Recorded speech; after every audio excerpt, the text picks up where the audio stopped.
suka kali menggambarkan warnanya, menggambarkan Lucifer. Lucifer itu gambarannya apa? Merah hitam. Ya sekarang gereja-gereja seperti itu, merah hitam ya. Dinasnya Aser nanti sama penerima tamu ya, sama choir hitam, merah hitam. Selalu seperti itu. Nanti mereka pakai mungkin blazernya, rompinya warna merah ya, dalamnya hitam ya. Mana sorgawi? Banyak laki-laki yang seperti ini. Seorang lelaki harus perkasa, harus strong. Ya. Anak-anak di sini selalu saya katakan, lakinya kau, ya.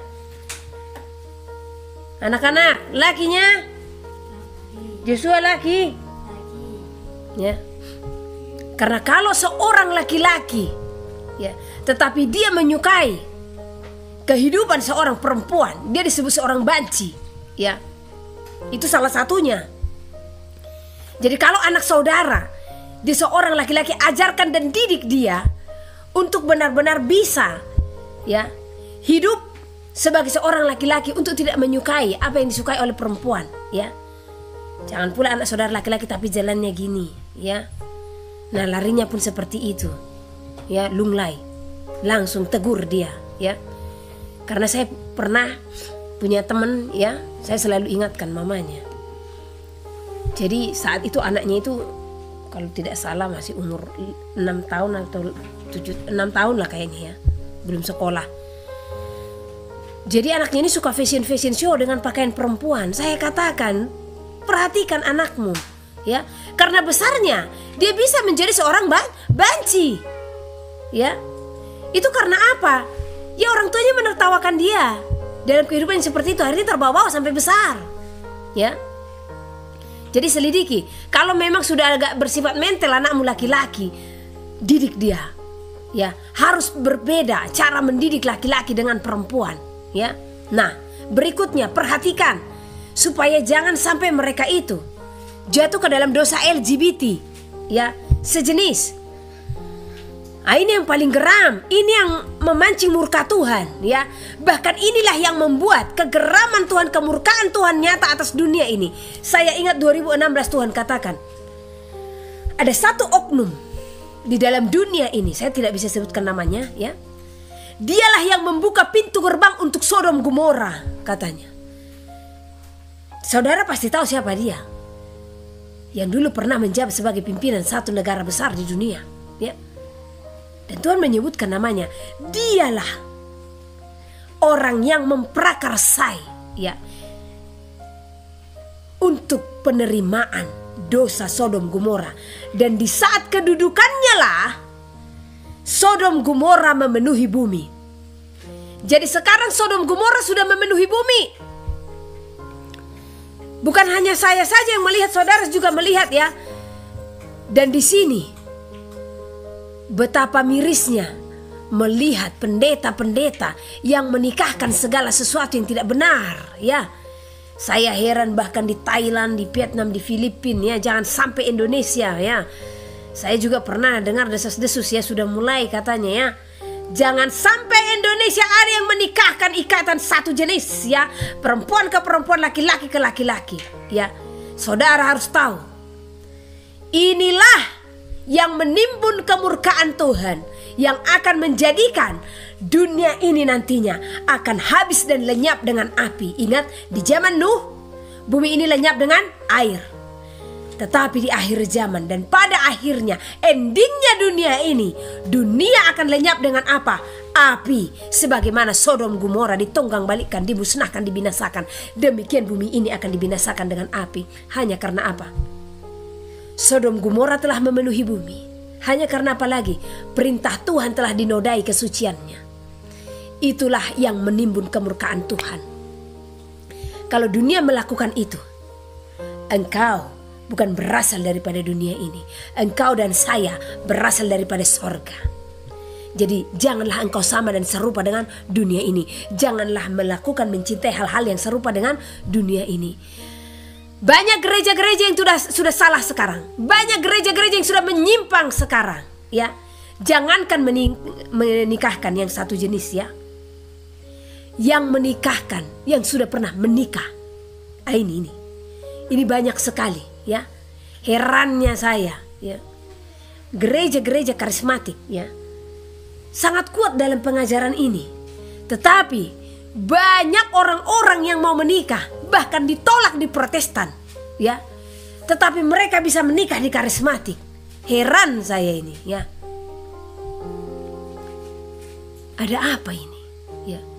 Sementara firman Tuhan jelas menyatakan tidak bisa menikahkan ya orang-orang yang sudah pernah bercerai. Tidak bisa menikah lagi. Ya kalau sudah bercerai, sudah bercerai saja. Kalau memang tidak mau kembali, hidup kudus tetapi tetap mengasihi. Jangan jadi tidak mengampuni. Diusahakan untuk kembali ya. Kalau pasanganmu yang tidak mau kembali, itu urusan dia kepada Tuhan. Yang penting hatimu jangan pernah tidak mau kembali kepada pasanganmu ya. Sekalipun dunia ini telah memisahkan ya, penting hatimu tetap mau kembali, tetap mengampuni ya. Jadi gereja-gereja miris ya menikahkan orang yang sudah pernah bercerai ya. Bahkan alasan mereka apa? Daripada mereka berzina. Walah, saya bilang mau dinikahkan di gereja pun mereka tetap berzina. Dan anak-anak mereka juga adalah anak-anak zina. Itu tertulis. Bahkan kalau mereka bersepakat untuk tinggal bersama, yang berdosa siapa? Berapa orang? 2 orang. Tetapi kalau mereka dinikahkan oleh pendeta, yang berdosa tambah jadi 3 orang ya. Bukan hanya 3 orang, siapa lagi yang mendukung pernikahan mereka? Makanya saya sampaikan kepada saudara, sekalipun itu kakak kandungmu, adik kandungmu, kalau mereka menikah tetapi sudah pernah menikah sebelumnya, saya sarankan jangan ikut dalam acara itu. Karena pernikahan itu tidak berkenan di hadapan Tuhan. Ngapain saudara harus mendukung apa yang tidak berkenan di hadapan Tuhan? Sama saja saudara melakukan kejahatan di hadapan Tuhan. Lebih mirisnya lagi apa? Mereka pun memakai orang yang pernah bercerai yang mereka nikahkan untuk pelayanan di dalam gereja ya. Parah gereja-gereja ini, parah. Bagaimana Tuhan tidak geram, bagaimana Tuhan tidak murka ya. Jangankan LGBT ini, yang seperti itu pun memancing kegeraman Tuhan, kemarahan Tuhan ya. Banyak yang seperti itu dan menerima jemaat-jemaat yang pernikahannya seperti ini ya. Bukan kita tidak mengasihi, kita bisa menerima mereka ya. Sebagai apa? Orang yang dibimbing. Untuk sebagai jemaat tetap menerima mereka suami istri tidak bisa. Tidak ya. Kalau saudara menerima mereka sebagai jemaat, tetap saudara sudah salah di hadapan Tuhan ya. Karena apa? Jemaatnya Tuhan adalah jemaat yang dianggap kudus ya, yang pernikahan mereka benar-benar berkenan di hadapan Tuhan ya. Jadi kalaupun saudara tetap mengasihi mereka, hanya membimbing mereka supaya mereka benar-benar hidup dalam kekudusan. Banyak yang berkata kepada saya, terus gimana dong Bu? Kami sudah punya anak ya. Kami sudah hidup selama 10 tahun. Yo tidak bisa, tetap harus berpisah ya. Itulah kudusnya Tuhan ya. Ada lagi yang mengatakan dia jauh lebih dari suami saya dan dia memberikan saya begini ya. Kami juga bersama-sama ke gereja. Itulah tipu daya, dibuat terlena seolah-olah itu baik, tetapi baik belum tentu benar. Banyak yang seperti itu ya. Tetapi kalau benar sudah pasti baik ya. Jadi kalau memang sudah bercerai dan saudara tidak diterima pasangan saudara, atau pasangan saudara sudah menikah, ya sudah, saudara yang tahu kebenaran tetaplah single parent aja ya, sendiri saja ya. Biarkan Elohim menjadi mempelai, tetapi ingat, ampuni istri atau suamimu. Dan di saat mereka mau kembali suatu hari nanti, sejahat apapun mereka, sesakit apapun yang telah engkau derita, engkau tidak bisa menolaknya. Karena apa? Ya, sebagaimana Tuhan telah menerima saudara, begitu juga kita harus menerima mereka ya.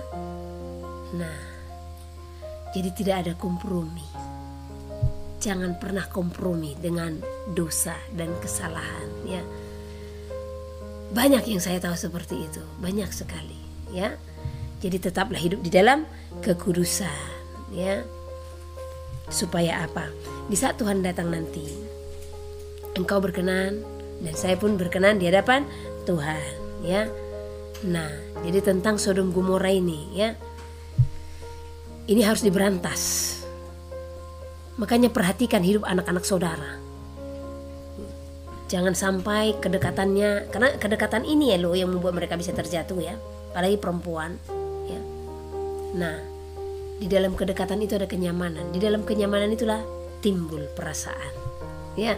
Karena saya banyak melayani orang-orang yang terlibat dalam dosa LGBT dan homo, ya.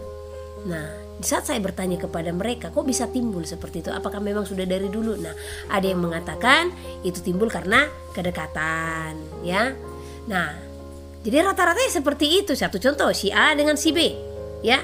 Nah, si A dengan si B itu dekat. Nah, ya setelah mereka pisah, nah mereka pun cari pasangan lagi, seperti itu. Nah, dan selalu dapat. Parah kan? Dan lebih parahnya lagi, mereka bisa duduk diam dalam peribadatan, beribadah bersama-sama dalam gereja, dan kacamata yang katanya hamba Tuhan tidak bisa menyenter itu, ya. Seharusnya seorang hamba Tuhan bisa merasakan, ya, kalau ada roh LGBT, ya, dan dia harus benar-benar menegur.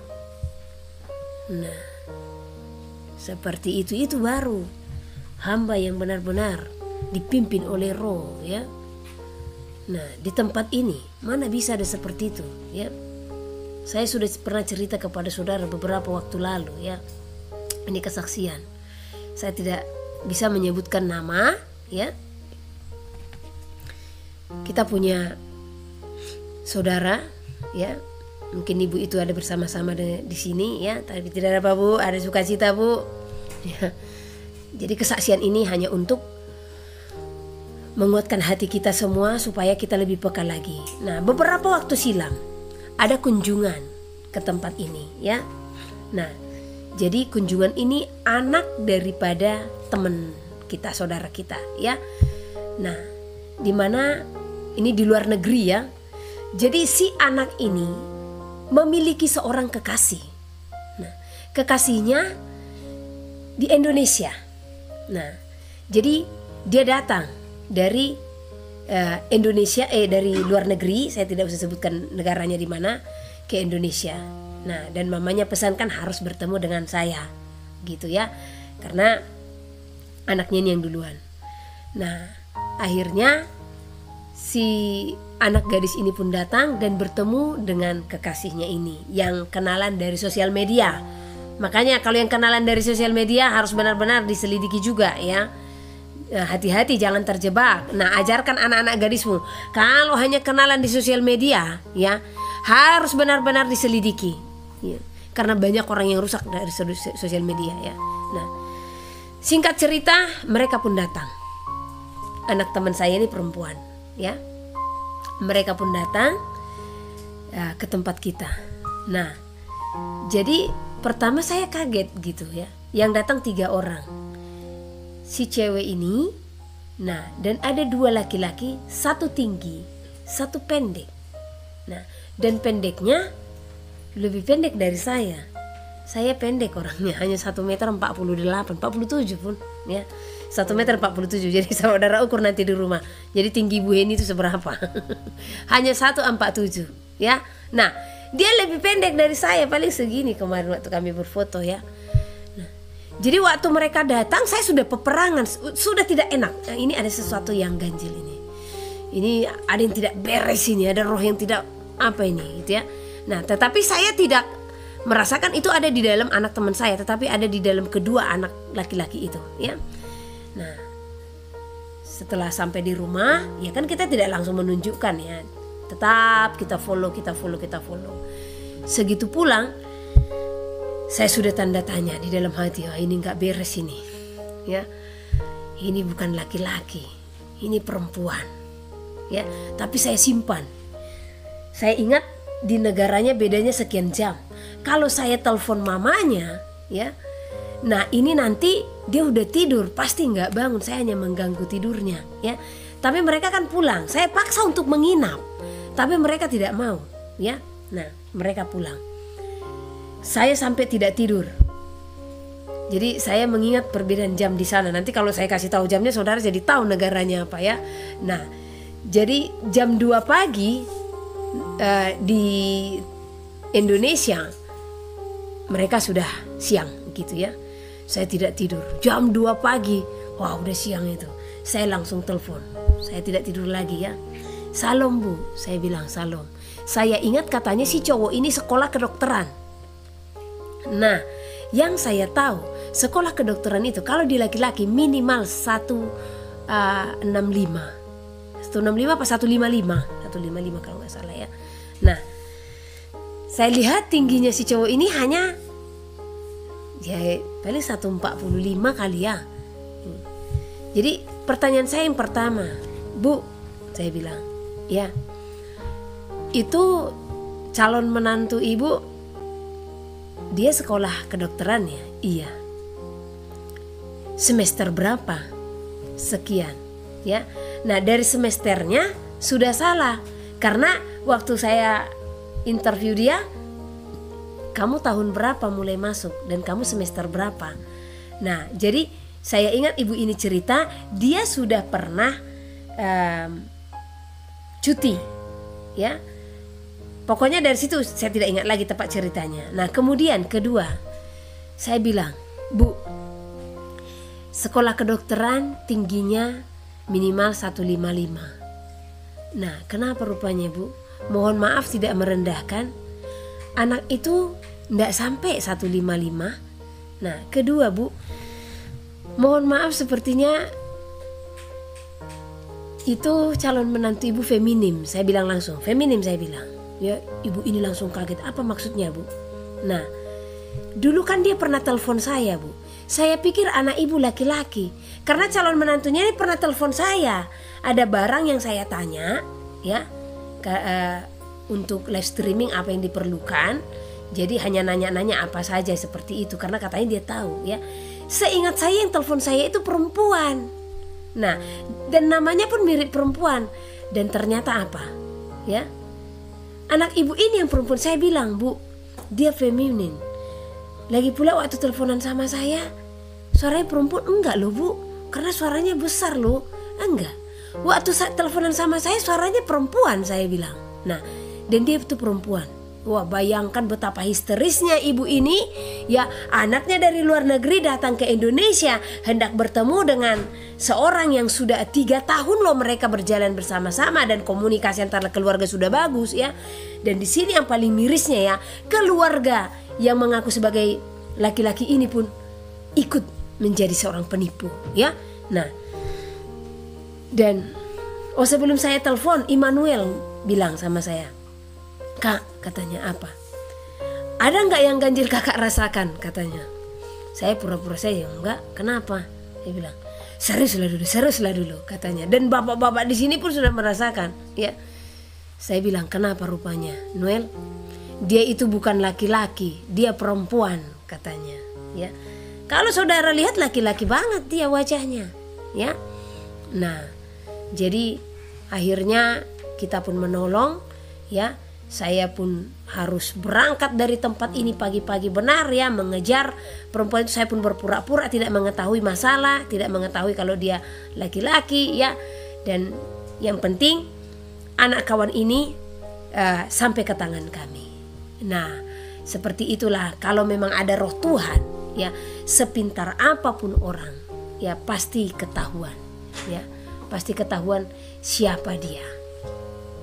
Dan puji Tuhan ya, cara Tuhan membawa anak teman saya ke sini karena mereka juga ya, termasuk ibunya, dia memang sudah sungguh-sungguh di dalam Tuhan ya, dan Tuhan mengasihinya, Tuhan mengasihi mereka.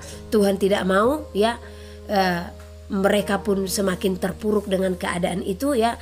Namun puji Tuhan, di saat mereka mengetahui keadaan itu, hati mereka luar biasa mengampuni ya, luar biasa ya. Dan ternyata setelah kami selidiki, si perempuan ini ya, kasus mereka ya memang penipu ya, dan itu terlibat sepertinya satu keluarga Ya, tapi itu ya kita tetap lepaskan pengampunan, karena kami temukan beberapa bukti dari dalam mobil ya. Banyak slip-slip penarikan, transfer segala macam, sangat banyak ya, banyak nama-nama dan nomor rekening segala macam ya. Nah, karena kita ada kerjasama juga dengan orang-orang dalam hukum yang menangani itu kemarin, tapi ya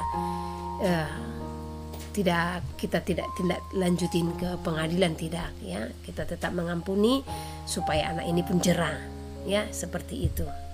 Nah, jadi hati-hati. Jadi anak-anaknya juga kalau ada kenalan-kenalan di sosial media dibatasi ya.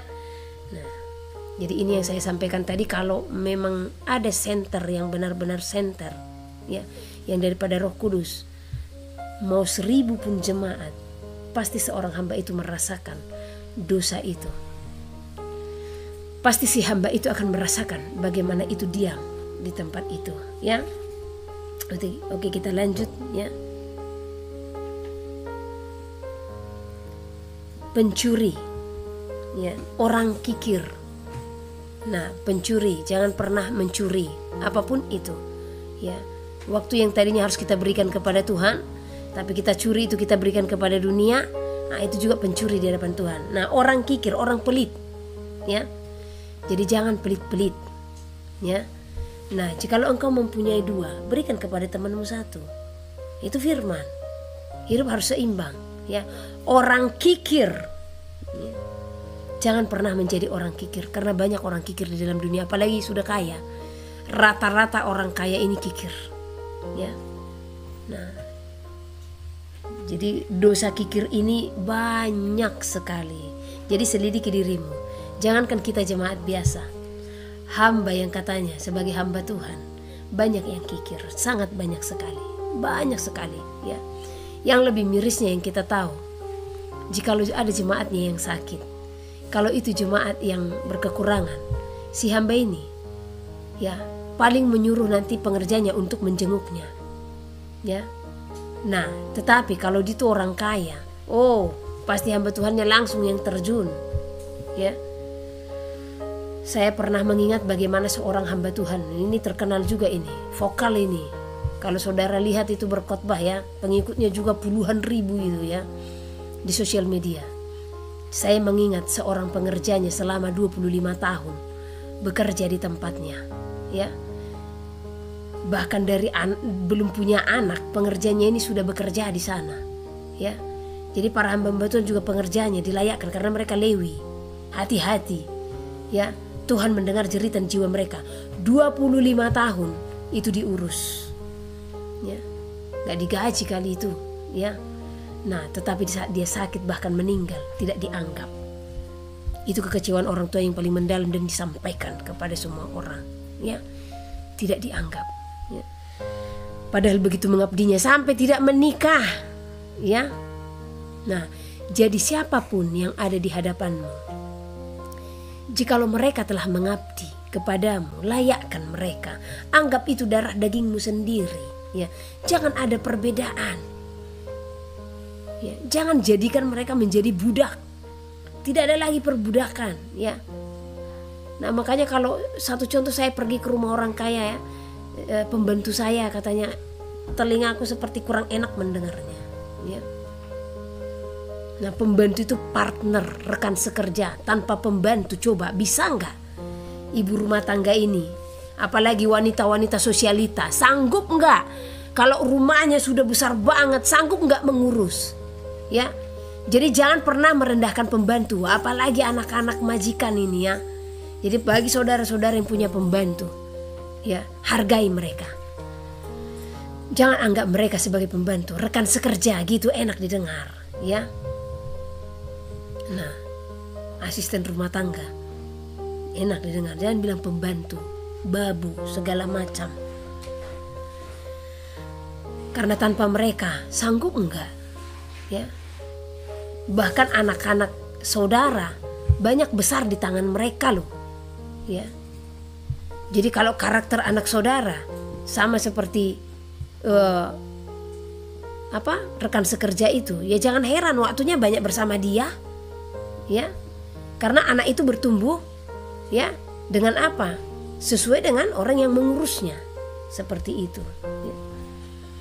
Orang kikir, pemabung, pemfitnah dan penipu tidak akan mendapat bagian dalam kerajaan Elohim.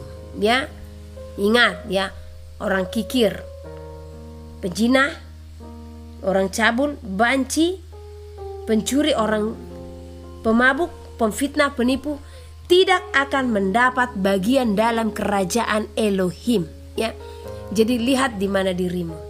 Rata-rata di sini yang saya lihat hanya di dalam orang kikir ini saja. Ya, jangan katakan ya aku karena nggak punya apa-apa, Bu. Saya tidak punya apa-apa. Tapi memang kalau masalah kikir ini, ya, lain artinya berhemat. Satu contoh ya, ya seperti kami di sini, kami berhemat. Ya, hematnya di mana? Kami tidak bisa boros. Karena hidup kami dari mujizat Tuhan, berkat Tuhan. Jadi kami juga tidak bisa mempergunakan ini sembarangan, ya. Jadi apa yang dibutuhkan, ya, itu yang kami beli. Jadi kami tidak bisa berpoya-poya dengan itu semua, ya. Dicukupkan apa yang ada. Tapi kalau untuk pelit itu salah, ya. Nah, karena apa? Kalau kita mempunyai segala sesuatu dan orang berkekurangan, kita tidak sanggup menolongnya, maka firman Tuhan mengatakan tidak akan mendapat bagian dalam kerajaan Elohim, ya. Jadi kita kembali ke topik, jangan jadi agen sorga. Saya rasa saudara sudah cukup paham, ya, apa arti dari yang saya katakan tadi. Jangan kita melayani orang, menasihati orang pintar, tetapi diri kita sendiri juga tidak terbentuk, tidak menghasilkan buah yang baik dalam diri kita, ya. Jangan kita pintar mengatakan, ya, kita harus memberi, kita harus mengasihi, kita juga tidak bisa untuk melakukannya. Kita adalah penipu di hadapan Tuhan. Penipu tidak akan mendapat bagian dalam kerajaan Elohim, ya. Puji nama Tuhan. Demikian ibadah kita pada malam hari ini, ya. Pengumuman bagi kita, ya. Jumnya mohon sabar, ya. Karena masih fasilitasnya masih harus kita lengkapi dulu, ya. Sebisa mungkin bisa nggak minggu ini tuh? Nggak bisa kali ya. Minggu depan lah, ya. Karena berhubung kondisi jalan di tempat kami, jalannya longsor, jadi kami tidak bisa lewat. Untuk ada peralatan yang harus kami beli untuk Zoom, ya. Nah, jalan longsor, kami belum bisa keluar. Jadi mungkin itu sudah minggu lalu, karena rencana kami Senin keluar. Nah, jadi ini, ya, berdoalah semoga jalannya sudah diperbaiki. Memang jalan itu sudah longsor dari bulan Desember kemarin. Jadi hanya dikasih pohon kelapa. Nah, ternyata erosi lagi, longsor lagi. Jadi pohon kelapanya pun sudah tenggelam. Jadi tidak bisa lewat. Nah, tapi mungkin akses sudah diperbaharui lah, ya. Untuk minggu ini mungkin belum bisa. Nah, untuk minggu depan sudah pasti bisa lah minggu depannya. Nah, jadi mohon bersabar semua, ya, jangan pernah bosan, ya, untuk tetap setia menanti. Dan tadi ada yang bilang, kenapa Bu nggak dibukakan saja di YouTube semua? Nggak bisa, karena ini kita bisa di spam, ya. Oh, saya mau sampaikan ada satu film lagi, ya.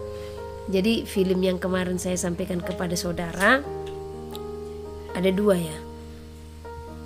Leave the World Behind sama apa satu lagi?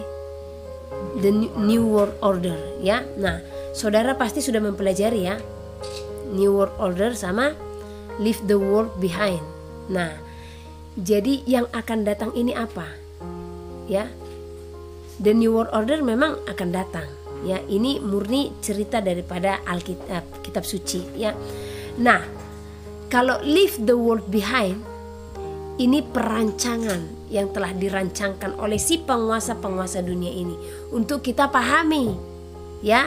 Jadi jangan asal menonton. Nah, baru The Creator. Nah, jadi kan di dalam The Creator itu kan ada muncul tulisan-tulisan. Itu clue, yang harus saudara lihat ya.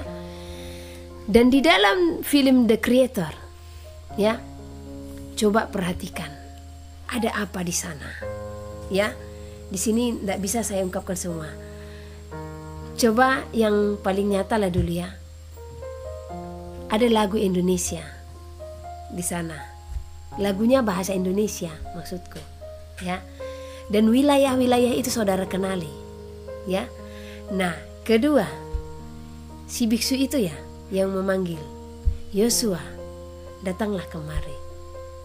Nah, pakai bahasa Indonesia. Itu ada apa? Jadi saudara harus memahami itu ya. Datanglah kemari. Apalagi kalimat satu lagi? Hah? Datanglah kemari. Dia siap untukmu. Siapa dia di sini yang siap untukmu ya? Nah, yang akan menyatakan diri sebagai Mesias, yang akan menyatakan diri sebagai Tuhan ya. Nah, itu semua clue-clue ya. Jadi ada 4 clue yang mereka keluarkan.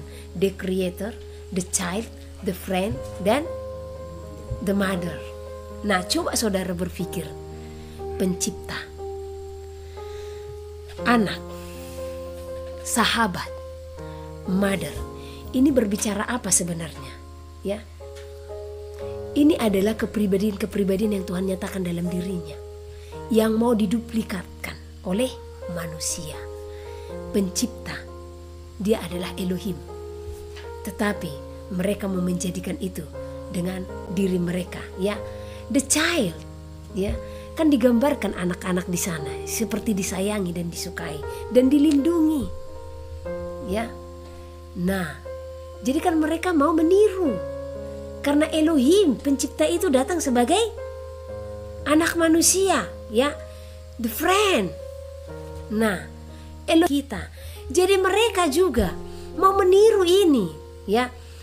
Jadi manusia-manusia robot itu dijadikan sebagai sahabat ya. The Mother. Nah, apa arti mother? Pengayom, pelindung ya. Makanya sampai ada pengajaran yang salah ya. Sampai dibuat Ibu Roh Kudus katanya. Kalau ini saya tidak setuju ya. Nah, yang sampai mengatakan, bahkan saya pernah teleponan dengan orang luar negeri ya. Dia katakan kalau Tuhan itu adalah perempuan, dan dia ngotot, dia seorang single parent ya. Benar-benar merangkul ya, melindungi. Nah, dan mendidik, membimbing. Jadi ini semua duplikasi. Ini yang saya katakan.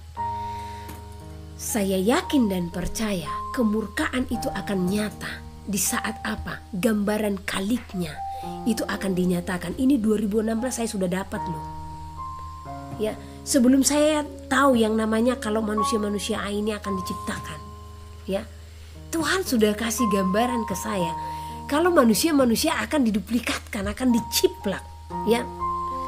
Bahkan kalau kita lihat film itu, dan lucunya di dalam film itu sama toh dengan yang sudah mereka promosikan. Kan sudah dipromosikan ini robot-robot ini.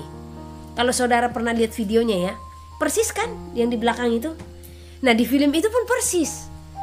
Nah, waktu di film The Simpsons, mobilnya itu Tesla sama kan dengan mobil aslinya yang sekarang, hanya dibedakan warna saja ya. Yang dikeluarkan warna hitam, yang di film itu warna apa? Putih. Oh, di film apa itu ya? Leave the World Behind ya, kan putih di sana mobilnya. Coba saudara lihat yang sudah dikeluarkan itu sekarang dengan mobil yang di film itu, sama enggak? Sama. Jadi dunia ini sudah dipermainkan dan ini sudah dirancangkan ya. Segala proses perjalanan dunia ini sudah mereka kerjakan ini semua ya. Apa-apa saja yang akan berjalan di dunia ini sudah mereka kerjakan ya. Dan ngerinya Indonesia ini ya, wow, ini saya tidak tahu apa ini desas-desus atau bagaimana. Sepertinya negara kita ini sudah dikontrakkan ini satu bahan yang cukup terkenal dari Indonesia, 150 tahun katanya dikontrakkan. Ada apa? 150 tahun lagi mau jadi apa manusia ini? Ya. Nah, Jadi kita harus paham, harus melihat semua signal-signal yang mereka telah buat. Anak-anak Elohim akan tahu semua ini, ya. Anak-anak Elohim akan peka untuk melihat keadaan zaman ini, ya. Nah, jadi saya sendiri bukan hanya Alkitab ini saja, ya, bukan hanya kitab suci ini saja yang saya buka, ya. Tetapi saya berdoa kepada Tuhan, saya katakan kepada Tuhan, ini adalah pedoman saya, ini penuntun saya. Saya tidak pernah membaca buku lain, tidak pernah, ya. Bahkan Roh Kudus tidak mengizinkan saya untuk membuka buku lain. Tetapi saya selalu berdoa, Bapa, di dalam pembentukan segala karakter, Engkau memberikan firman-Mu supaya aku tetap berjalan seturut dengan kehendak-Mu. Namun Tuhan, hamba memohon kepadamu, karena ini kan sudah direvisi juga ini, ya. Jangan sampai ada Tuhan yang tertinggal, yang kami tidak tahu. Oleh karena penulisan yang kurang di sini, tolong bukakan Tuhan. Karena kami sendiri siap dan memberi hati. Dan kalau ada berita-berita yang harus kami ketahui Tuhan, untuk kami hubungkan ke dalam yang tertulis dalam kitab Wahyu, bukakan kepada kami Tuhan. Sekalipun kami tidak memiliki fasilitas yang begitu memadai, tetapi bukakan kepada kami Tuhan. Tuhan bukakan, ya. Tuhan selalu kirimkan orang-orang untuk menyingkapkan bagi kami, ya, segala sesuatu yang sedang terjadi di bumi ini, ya. Hutang Indonesia luar biasa sekarang, saudara. Di zaman sebelumnya, pemimpin sebelumnya hanya 2000-an triliun. Sekarang sudah berapa triliun, ya. Ini masih sekilas info lah dulu. Sudah 7.000-an. Yang kita agung-agungkan selama ini, ya, yang kita anggap hebat, ya, yang kita mengatakan nanti setelah masa kedudukannya hutang kita akan lunas, yang ditinggalkan oleh sebelumnya. Ternyata sekarang, wow, ada apa? Ya, masanya memang sudah akan tiba. Makanya jangan menutup mata, jangan menutup telinga untuk mendengar dan melihat semua keadaan dunia ini. Setelah kita lihat dan kita dengar, maka fokuskan hatimu, hubunganmu kepada Tuhan. Tidak ada yang bisa lagi kita lakukan kecuali apa? Berserah hanya kepada Tuhan. Karena apa? Memang benar dunia ini akan berjalan di dalam kekacauan, kesusahan, kesesakan, penderitaan, siksaan berat, ya. Ada seorang ibu, siksaan berat sebelum kedatangan Tuhan. Saya selesaikan dulu kalimat tadi, ya. Nah, ada seorang ibu. Bu, tolong sampaikan kepada kami, apakah iya kami harus mempersiapkan segala sesuatu? Bukankah gereja mengajarkan kalau kita tidak akan mengalami derita itu? Ya, saya katakan, inilah pengajaran yang selama ini salah. Karena kebiasaan kita hanya mendengar pendeta-pendeta dari depan. Ya, itulah kurangnya kita sebagai jemaat, kurang membaca kitab suci. Makanya ini yang menuntun kita, ini pedoman kita. Ini yang mutlak mengajarkan kita, bukan apa kata pendeta. Pendeta juga manusia, punya rasa ketakutan juga, ya kan? Makanya kadang membuat dalih supaya merasa nyaman dengan diri sendiri, ya. Nah, Matius 24 jelas dicatat, permulaan penderitaan, baru siksaan berat, baru kedatangan anak manusia, kedatangan Hamasia untuk menyelamatkan umatnya, ya. Jadi kalau ada pengajaran yang mengatakan kita tidak akan merasakan apa-apa, enak sekali kita. Yang ada di zona nyaman semua, nggak berjuang untuk hidup kudus, ya. Yang menyatakan diri hidup di dalam kasih karunia. Karena banyak orang menyalahartikan tentang arti hidup di dalam kasih karunia. Mereka mengatakan hidup dalam kasih karunia Tuhan itu kan penyelamat, membayar semua, ya. Apa iya karena satu kesalahan kita akan dihukum, katanya, ya. Makanya ada sekarang muncul apa? Kristen, ya. Yang mereka menyatakan ya kalau Tuhan itu ya memang baik gitu, ya. Nah, jadi seolah-olah tidak mungkin karena satu kesalahan saja kita akan dihukum. Seperti itu, ya. itu sudah harus terjadi, itu sudah harus datang sebagai penggenapan daripada firman Tuhan. Karena apa? Melalui itu iman kita pun teruji. Ya. Mereka diizinkan terjadi untuk mengasah kemurnian kita. Apakah kita bisa terombang-ambingkan?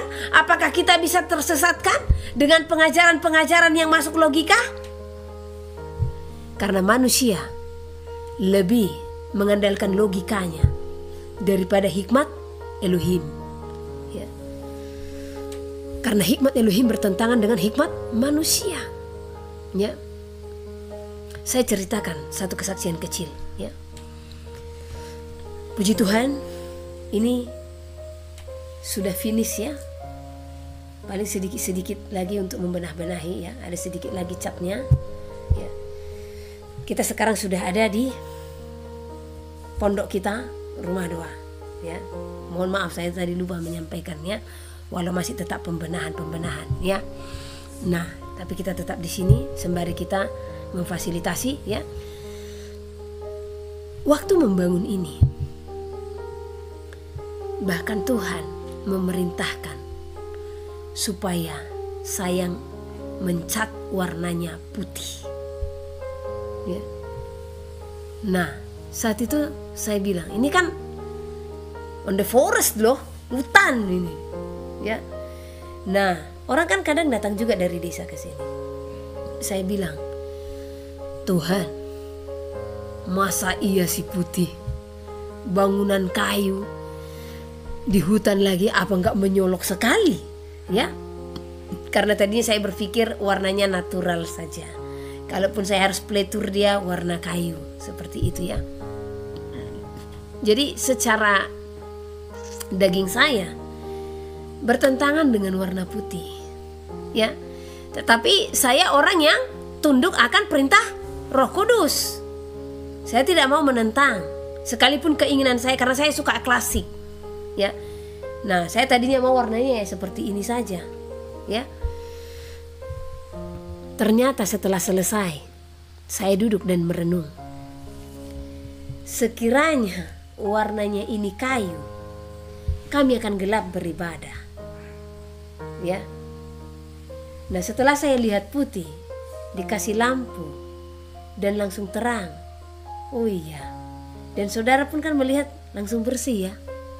Nah, makanya kenapa sih gereja suka altarnya hitam? Saya heran, ya. Gini putih kan enak kelihatan ya, kayak segar, fresh. Nah, apalagi kalau sempat ini tembok ya, ini kan papan toh. Kalau sempat ini tembok ya, wow, ya. Tapi sekarang gereja berlomba-lomba untuk kegelapan.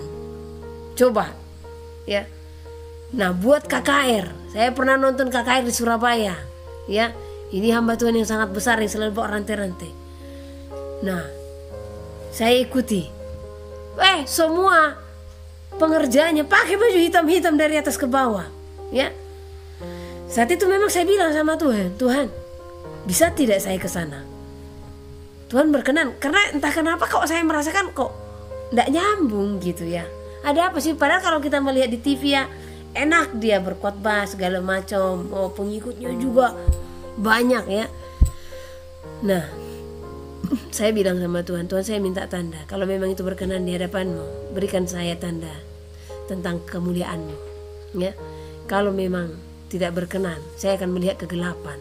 Segitu sampai di tempat itu saya disambut kegelapan. Semua pengerja pakaiannya baju kaos. Jadi ada tulisan nama warna hitam, merah. Ya, bajunya hitam. Coba merah hitam itu warna siapa coba? Ya. Nah, pakai kaos warna hitam, mungkin dinas ya. Celana warna hitam. Kami masuk ke dalam, lebih dikagetkan lagi. Ya, saya baru lihat ya. Plafon ini ya namanya. Langit-langit ini. Ya. Itu dikasih kain warna hitam semua. Ya. Nah, dinding hitam, altar hitam. Sampai saya bilang, terus lampunya remang-remang, ya. Karena kan keren sekarang, tren gereja sekarang lampu remang-remang, ya. Suka yang maya-maya sekarang ini kuliah anak-anak yang katanya anak-anak Tuhan, kok suka yang nggak jelas gitu ya. Ya. Padahal kalau kita anak-anak Tuhan ya, kalau terang ya terang saja ya. Ini kok suka yang redup-redup ya, seperti ibarat orang ragu-ragu gitu ya. Nah, dibilang cahayanya emas tidak, cahayanya putih tidak ya. Nah, jadi hitam semua. Dan yang lebih parah lagi apa? Karpetnya merah. Wah, merah hitam lagi nih Noel, saya bilang. Ya, kami ada berapa orang ya. Jadi saya melihat, aduh, kenapa sih gereja kok suka kali altar hitam ya? Masa plafon hitam ya, dikasih kain-kain gini-gini gelombang-gelombang hitam ya. Cuma dikasih bola lampu kayak lampu-lampu yang musim-musim sekarang ya, lampu-lampu kafe yang 55 watt, yang kuningnya lampu pijar ya. Baru dibuat lampu sorot di depan yang bola-bola seperti itu kayak pentas. Aduh, saya melihatnya saja sudah tidak damai sejahtera. Entah kenapa saya tidak damai sejahtera ya. Jadi saya tidak mengikuti KKR-nya. Yang saya ke sana ngapain? Saya layani muda-mudi yang di samping saya. Karena di sana setiap KKR-nya dipaksa orang, mari berbahasa roh, mari berbahasa roh. Mana ada orang bisa dihimbau berbahasa roh? Ya, itu mendahului Tuhan namanya. Akhirnya orang pun wah gitu segala macam ya udah dari mulutnya. Karena sudah dilatih. Bahasa roh itu bukan manusia yang melatih. Roh Kudus itu yang melatih lidah kita sendiri ya, untuk berbahasa lidah ya. Jadi kalau anak-anak Tuhan, saran saya, sudahlah, sukalah dengan warna-warna yang menggambarkan kemuliaan. Kok suka kali menggambarkan warnanya yang menggambarkan Lucifer. Lucifer itu gambarannya apa? Merah hitam.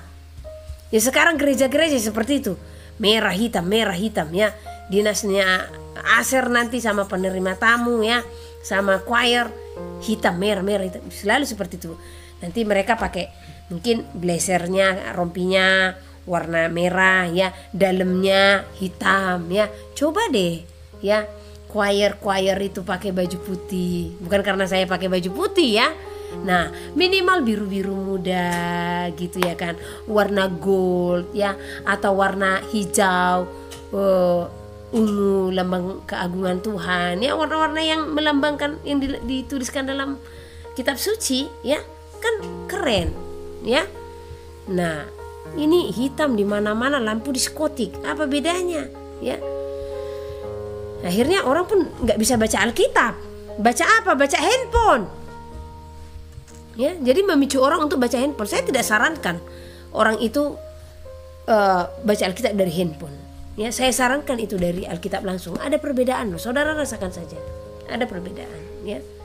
Nah, habis gimana kalau spirit di handphone ya? Oke, buka Alkitab sebentar ya. Boring nanti dengar pendeta, bukalah dulu WA, bukalah dulu Instagram, ada video sambil dengarkan khotbah.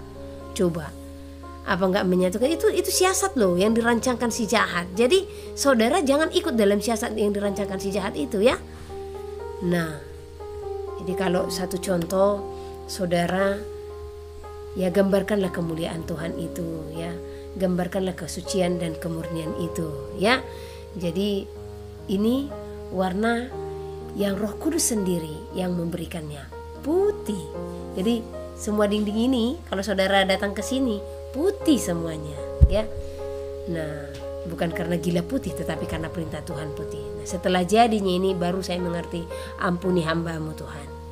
Karena sekiranya ini warna seperti warna coklat gitu ya, gelap sekali ternyata kami kalau beribadah ya. Ternyata di dalam putih ini ya, cahaya kemuliaan Tuhan nyatakan terlebih di hati kita semua. Amin. Mazmur 116. Terluput dari belenggu maut. Aku mengasihi Tuhan, sebab Ia mendengarkan suaraku dan permohonanku, sebab Ia menyendengkan telinganya kepadaku. Maka seumur hidupku aku akan berseru kepadanya. Tali-tali maut telah meliliti aku, dan kegentaran terhadap dunia orang mati menimpa aku. Aku mengalami kesesakan dan kedukaan, tetapi aku menyerukan nama Tuhan. Ya Tuhan, luputkanlah kiranya aku. Tuhan adalah pengasih dan adil. Allah itu penyayang. Tuhan memelihara orang-orang sederhana. Aku sudah lemah, tetapi diselamatkannya aku. Kembalilah tenang, hai jiwaku, sebab Tuhan telah berbuat baik kepadamu. Ya, Engkau telah meluputkan aku daripada maut, dan mataku daripada air mata, dan kakiku daripada tersandung. Aku boleh berjalan di hadapan Tuhan, di negeri orang-orang hidup. Aku percaya, sekalipun aku berkata, aku ini sangat tertindas. Aku ini berkata dalam kebingunganku, semua manusia pembohong. Bagaimana akan kubalas kepada Tuhan segala kebajikannya kepadaku? Aku akan mengangkat piala keselamatan dan akan menyerukan nama Tuhan. Akan membayar nasarku kepada Tuhan di depan seluruh umatnya. Berharga di mata Tuhan kematian semua orang yang dikasihinya.